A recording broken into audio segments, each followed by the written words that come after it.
Ce matin à Sélingué de l'atelier d'échange avec les journalistes sur la communication en période de crise. L'objectif est d'assurer une meilleure visibilité de l'action gouvernementale. Pour y arriver, la concertation entre la presse et le gouvernement devrait être privilégiée et les journalistes mieux formés. L'autre dossier du jour s'intéresse à la médecine traditionnelle qui occupe une place importante dans notre société. D'ailleurs, parmi les adeptes de cette médecine, on peut noter des pédiatres, des ophtalmologues et autres spécialistes. Quels sont le rôle et la place de la médecine traditionnelle? Les réponses en fin de journal. Football éliminatoire Cannes 2013, les Aigles ont plané sur les zèbres cet après-midi à Bamako. 3-0, c'est le score de la nette victoire du Mali sur le Botswana. Les temps forts, ce sera dans un instant. Madame, Monsieur, bonsoir. Merci d'être avec nous sur l'ORTM et bienvenue dans cette édition que nous ouvrons avec la belle victoire des Aigles du Mali sur les Zèbres du Botswana. 3-0 au compte du dernier tour. Éliminatoire de la Cannes 2013. Le Mali a donc battu le Botswana par le score de 3-0, 1-0 à la mi-temps. Cheikh Tidiane Diabaté, Mohamed Ndiaye et Modibo Maïga ont marqué pour les Aigles. Le résumé du match, ce sera en fin de journal avec Khalifa Namon Traoré. Cheikh Tidiane Diabaté qui est parti. Voilà donc le but de Cheikh Tidiane Diabaté pour le compte des Aigles.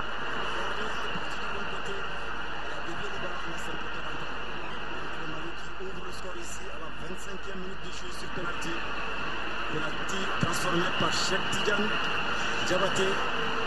C'est donc fait justice lui-même. La tirée remonte comme sur ce coup de Adama où il n'y avait vraiment personne dans la surface de récupération. Le corner de Elhadji Maman Traoré, la sortie du portier, le poteau qui sauve le Botswana et but.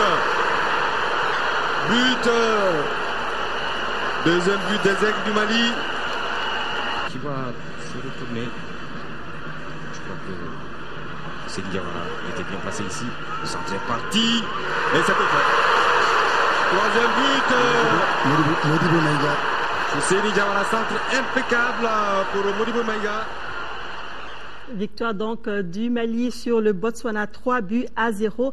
En fin de journal, donc, le résumé du match avec Khalifa Namon Traoré. Et suite à cette victoire, le comité directeur du SNID Faso-Yiriwaton félicite les Aigles pour leur victoire éclatante sur les Zèbres du Botswana dans le cadre des éliminatoires de la Cannes Afrique du Sud 2013. Le comité directeur du SNID Faso-Yiriwaton souhaite plein succès aux Aigles du Mali pour la suite de la compétition. Et puis, fin des travaux de l'atelier d'échange avec les journalistes sur la communication en période de crise à Sélingué. Le reportage sera tout à l'heure, un reportage de Sidiki Dambélé qui a participé à l'atelier. La coordination des organisations patriotiques du Mali, COPAM, est désormais dirigée par Younous Amey Diko. Il assure l'intérim à la tête de la coordination. L'information a été donnée à la presse ce matin au cours d'une conférence organisée par le bureau de coordination. C'était à la Chambre de commerce et d'industrie du Mali, la COPAM, qui a profité de cette occasion pour débattre avec les journalistes de plusieurs questions intéressant la vie de la nation.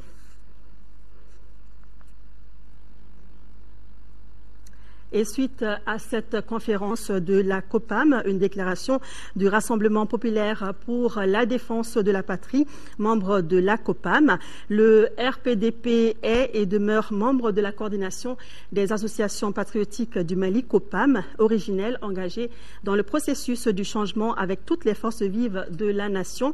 Le RPDP réaffirme son attachement à la cohésion de la COPAM et se désolidarise de toute action pouvant entraîner sa dislocation, notamment la conférence de presse organisée ce samedi 8 septembre à la Chambre de commerce et d'industrie du Mali par certains groupes se réclamant de la COPAM.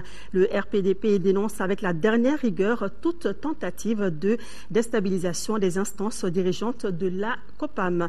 À l'instant donc, la déclaration du Rassemblement patriotique pour la défense de la patrie. Ce 8 septembre, nous célébrons la journée internationale de l'alphabétisation. L'Académie d'enseignement de la rive droite de Bamako et ses partenaires ont organisé une cérémonie à cet effet. C'était pour certifier des femmes qui se sont distinguées dans les centres de formation.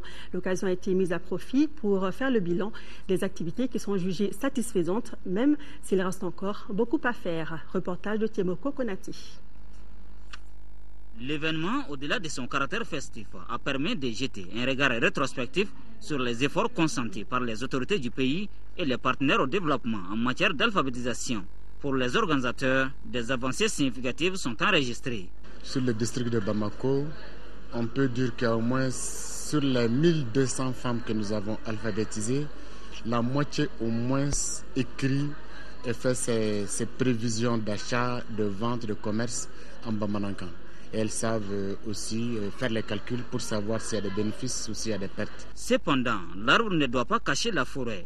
L'édition 2012 de la Journée internationale de l'alphabétisation est célébrée à un moment où le Mali traverse une période particulièrement difficile de son histoire, pour cause l'occupation des régions septentrionales par les bandits armés. D'où le choix du thème alphabétisation, paix, solidarité et patriotisme. C'est là pour coller aux préoccupations de l'heure. De surcroît, le nombre d'analphabètes au Mali dépasse largement celui des lettrés. Les chiffres sont assez illustratifs. Environ 5 36 000 personnes sont victimes d'analphabétisme. Depuis l'indépendance, le gouvernement a toujours pris en compte le volet alphabétisation de nos populations. Mais ce n'est pas toutes les zones. En général, c'était les zones cotonnières de la CMDT. Et maintenant, c'est les ONG qui évoluent un peu partout à travers tout le pays. La journée avait pour but essentiel de dégager de nouvelles pistes susceptibles d'atténuer de manière significative le nombre d'analphabètes. Les partenaires ont donné le ton en certifiant les femmes qui se sont distinguées dans les différents centres de formation. L'ambassadeur de Chine au Mali a rendu ce matin une visite aux responsables de l'UMRDA Faso-Djigui à Korofina, une démarche pour renforcer les liens d'amitié et de coopération entre le Parti communiste chinois et le Parti politique malien. Une occasion pour le diplomate de visiter une exposition de photos illustrant la qualité de la coopération entre le Mali et la Chine dès les premières heures de l'indépendance de notre pays.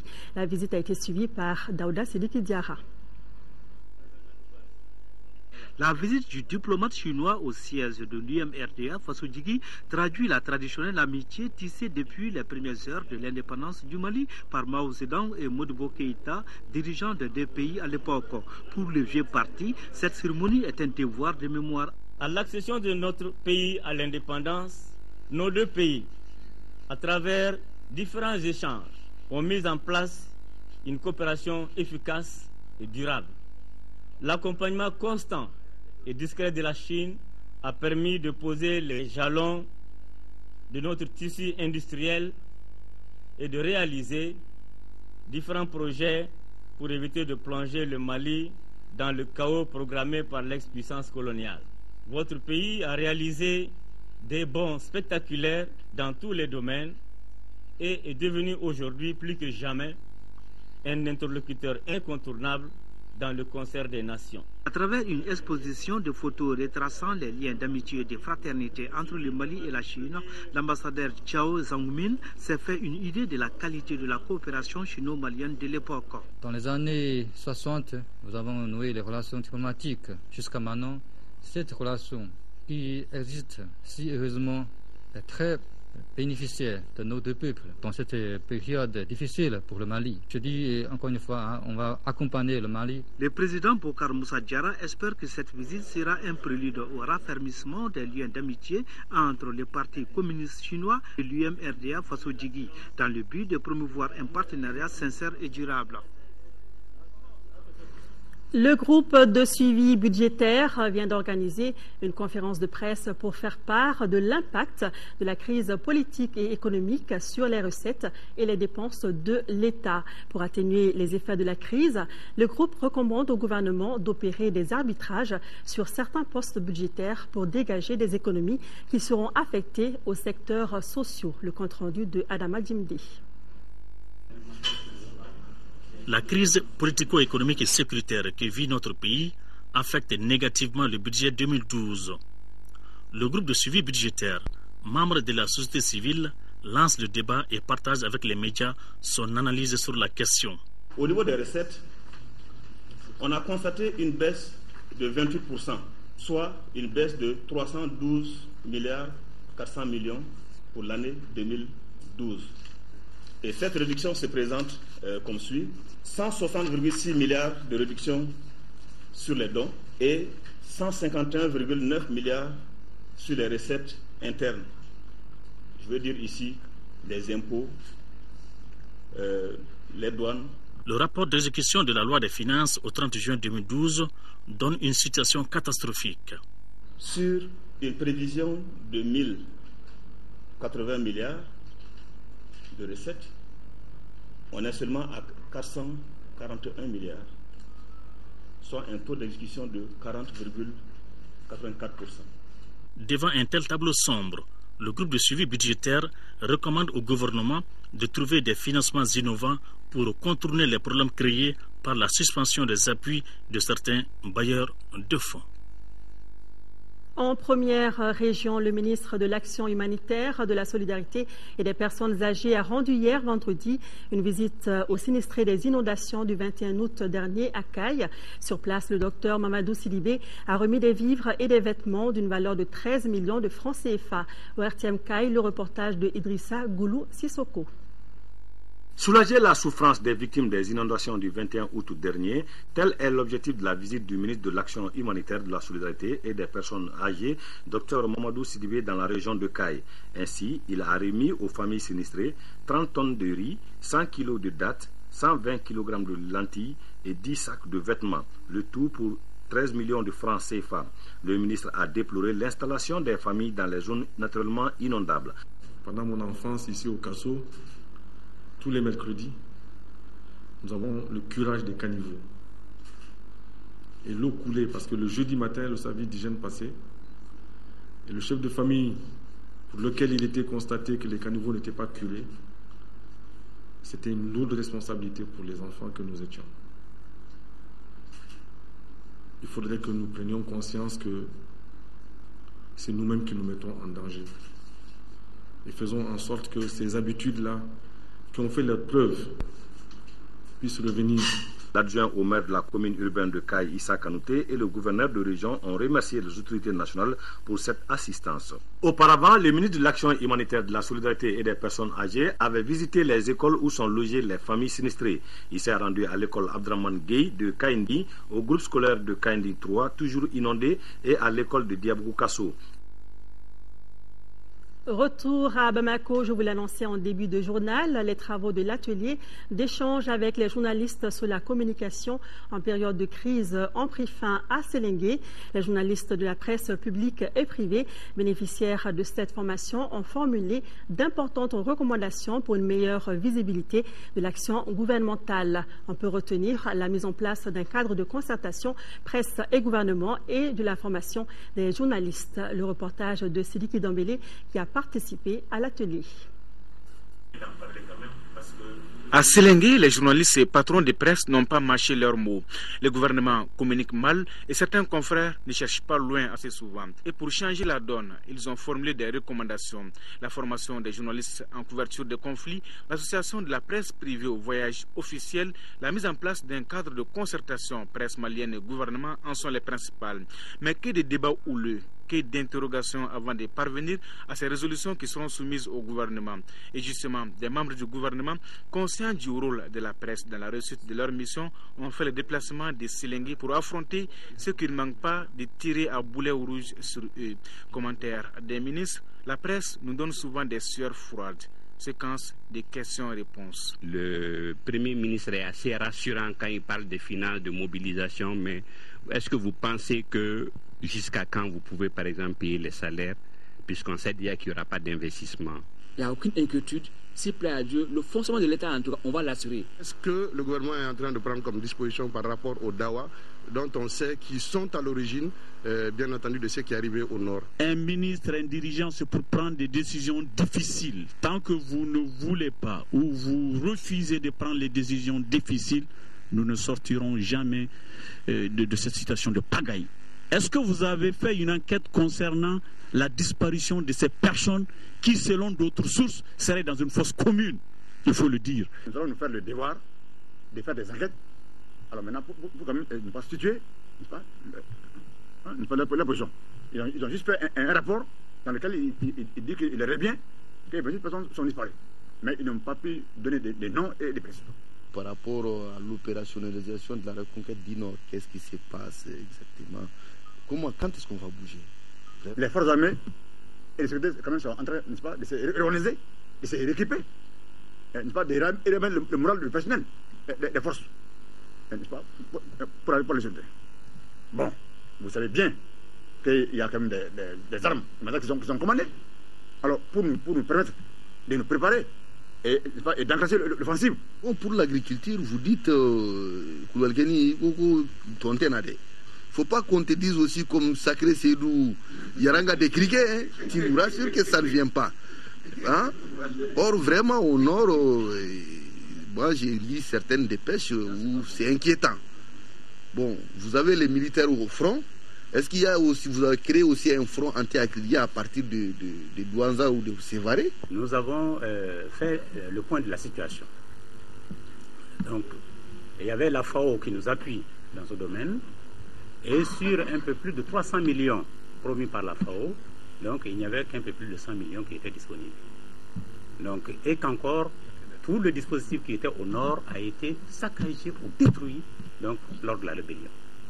Et surtout, que c'est le point de départ, la zone de Kidal, c'est le point de départ donc, des criquets pèlerins pour le Mali Sud. Donc, or, c'est une zone inaccessible. Mais nous avons nos services, on fait le point. Exercice inédit de plus de 90 minutes au bout desquels la glace, dit-on, a été brisée. Et commentaire d'un autre membre du gouvernement, la presse malienne est souvent gentille, mais les confrères gardent les pieds sur terre. Si on initie des initiatives comme ça avec les hommes des médias, c'est bien parce que tout le monde aura reçu de bonnes informations. Et nous, on a besoin de bonnes informations aussi pour que la population soit bien informée. Il y a certainement un déficit d'informations que le gouvernement devra combler, et aussi ses relations avec la presse, surtout nationale, qui se sent plus ou moins pas lésée mais méprisée.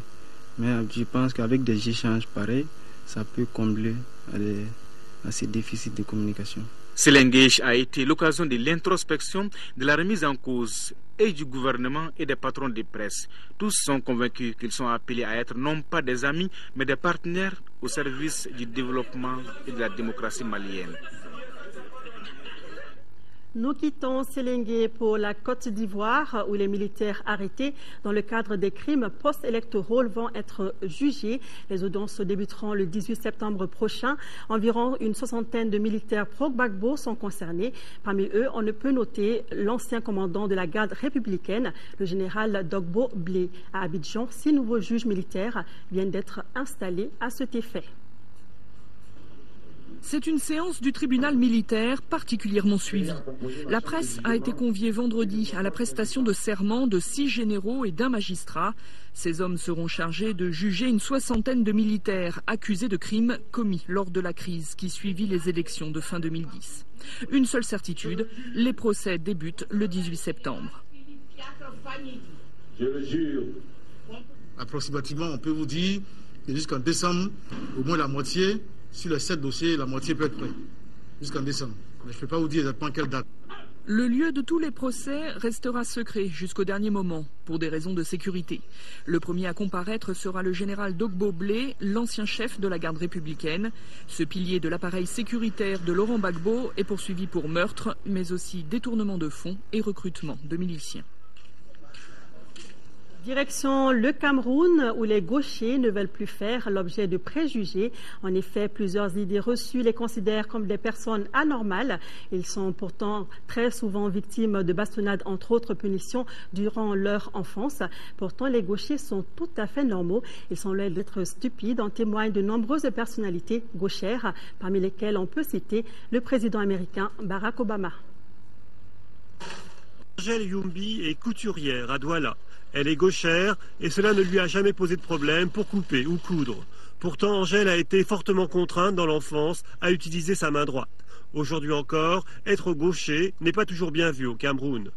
Comme ailleurs en Afrique, il continue d'être brimé dans certaines familles.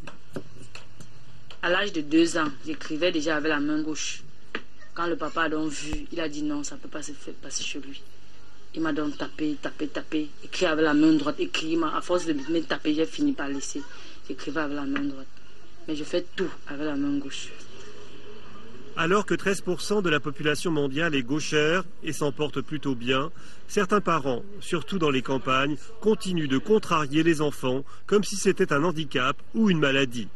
Jacques Pahaï, dessinateur, prouve qu'il n'en est rien. Il semble même très heureux d'être né gaucher. Mes parents, au début, quand j'étais plus petit, on a essayé de me forcer à m'habituer à la main droite, mais sans trop de succès. La nature revient toujours au galop, je ne peux pas le changer. Je dirais même que ce don de Dieu, je l'aime bien, je l'accepte comme il est. Mais dans bon nombre de pays africains, le regard sur les gauchers est en train de changer. Les grands hommes tels qu'Abraham Lincoln a été gaucher. Je prends un exemple plus proche de nous, Barack Obama, c'était un gaucher. Donc je pense que c'est un problème de culture et les parents doivent laisser le choix à l'enfant. En Europe, cela fait à peine 50 ans que les gauchers ne sont plus contrariés. Certaines études montrent même que les gauchers sont plus créatifs et plus imaginatifs.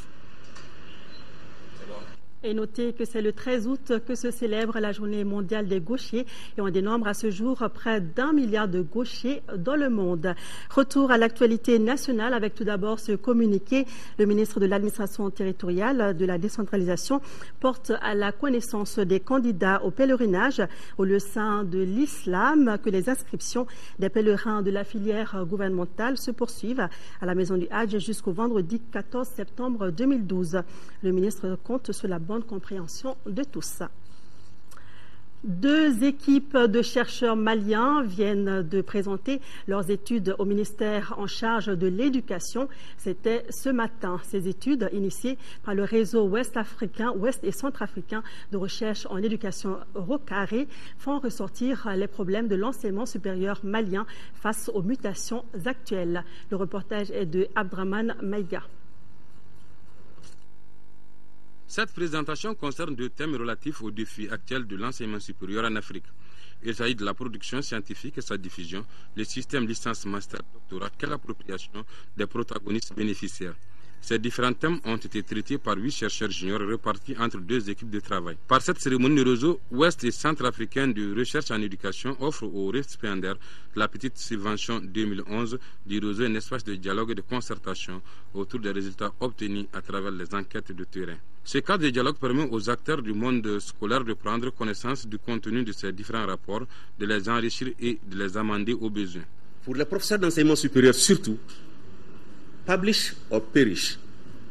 Vous publiez ou vous périssez en tant que professeur ou en tant que chercheur. Dans le cas contraire, vous cessez d'exister. Je rappelle ces dictons pour donner toute l'importance que vous avez à choisir les thèmes qui nous sont et qui nous seront présentés. Puisque vous avez cherché, vous avez trouvé et vous allez exposer, nous allons critiquer, nous allons disséminer par la publication. Par ce programme financé par le Royaume des Pays-Bas à travers l'Union économique et monétaire ouest-africaine, le réseau ouest et centrafricain de recherche en éducation accompagne les plus hautes autorités de la République dans la promotion d'un enseignement de qualité au Mali. Une ambition qui passe forcément par la mise à disposition de notre pays de cadres bien formés et capables d'amorcer le changement par l'élaboration de stratégies alternatives. Ces différentes tactiques, selon Mme Diko Madeleine Dambélé, coordinatrice nationale adjointe du ROCARE, aboutissent à une meilleure mise en œuvre des différentes politiques de développement amorcées par les départements de l'éducation des pays concernés. Nous ouvrons notre dossier du jour consacré à la médecine traditionnelle qui occupe une place importante dans notre société et cela ne date pas d'aujourd'hui. Il est reconnu que la médecine traditionnelle a de multiples vertus et les médecins qui s'y intéressent sont nombreux. Au département de la médecine traditionnelle de l'INRSP, ils sont scindés en 2 groupes, les thérapeutes et les herboristes. Quels sont donc le rôle et la place de cette pratique? La réponse dans ce reportage de Abdul Salam Bambara et Aïssata Ibrahim Maïga. J'ai amené mon enfant chez Bahao pour des soins. Je trouve que la médecine traditionnelle soigne pleinement certaines maladies que la médecine conventionnelle. Elle a ses avantages. C'est d'ailleurs pour ça que je suis là depuis 6 heures du matin. Réflexe africain, peut-on dire, mais n'oublions pas que le souci de l'homme a toujours été la préservation de sa santé. Pour ce faire, il a développé plusieurs connaissances. Elles sont généralement d'origine animale, végétale, j'en passe. On utilise 3 aspects de la médecine traditionnelle, les produits de la médecine traditionnelle, les pratiques de la médecine traditionnelle et les praticiens de la médecine traditionnelle. Des enquêtes menées par l'OMS, Organisation mondiale de la santé, ont montré que près de 80% de la population malienne utilise comme premier recours les services de la médecine traditionnelle. On ne finirait jamais d'énumérer les bienfaits de la médecine traditionnelle. C'est des produits qui ne contiennent aucun produit chimique. Ça vient de la nature, donc c'est des plantes naturelles. La médecine traditionnelle a beaucoup d'avantages, mais aussi ses limites. Par exemple, je renvoie vite les patients anémiques ou déshydratés chez le médecin conventionnel. Vu la contribution de cet héritage thérapeutique, les autorités sanitaires ont adopté en 2005 une politique nationale de médecine traditionnelle avec des objectifs bien précis. Le premier objectif, c'est donc d'organiser le système de médecine traditionnelle pour assurer la complémentarité avec la médecine conventionnelle. Le deuxième aspect, c'est la formulation et la production de médicaments traditionnels améliorés. Ce sont eux qui analysent les produits, la toxicité. Donc, ça facilite le travail entre le chercheur et le praticien de santé. Des produits efficaces sont ainsi mis à la disposition d'une population dont la majorité n'a pas accès aux médicaments essentiels. Un plus pour un pays en voie de développement, notamment en matière de prise en charge sanitaire. Je suis venu acheter des médicaments pour des hémorroïdes chroniques très aigus. J'ai une grande confiance à la médecine traditionnelle. C'est moins cher et puis ça nous arrange trop, quoi. Oui. Les gens qui ont eu satisfaction, ils reviennent. Je continue à les traiter. Ils m'emmènent certains clients, d'ailleurs. À leur tour, les médecins modernes renvoient eux aussi des patients pour des traitements traditionnels, surtout après des tentatives qui n'aboutissent pas. Outre ces avantages thérapeutiques, les praticiens de la médecine traditionnelle ont une approche sociologique très avancée. Un point important dans le cadre de la médecine traditionnelle, c'est le temps de contact entre le praticien et son patient. Il faut reconnaître que le praticien de santé prend beaucoup plus de temps avec son patient. Donc ça lui permet, quand le patient arrive, il ne va pas commencer tout de suite par le diagnostic de la maladie. Il va commencer par lui demander des nouvelles de sa famille, des nouvelles de la localité, avant de venir à la maladie. C'est un aspect très important parce que ça rassure le patient. Ça, c'est un aspect qui manque souvent dans la médecine conventionnelle où il faut reconnaître le médecin a beaucoup de patients à voir, donc le temps de contact est beaucoup plus court. Il y a donc cet élément important qui existe aussi comme une différence entre les deux systèmes de médecine.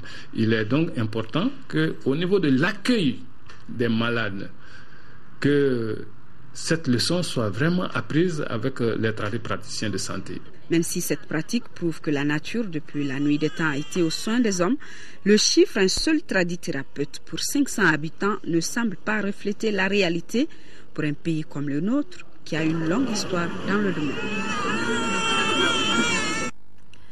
Retour dans le football. Nous parlons d'abord du football féminin.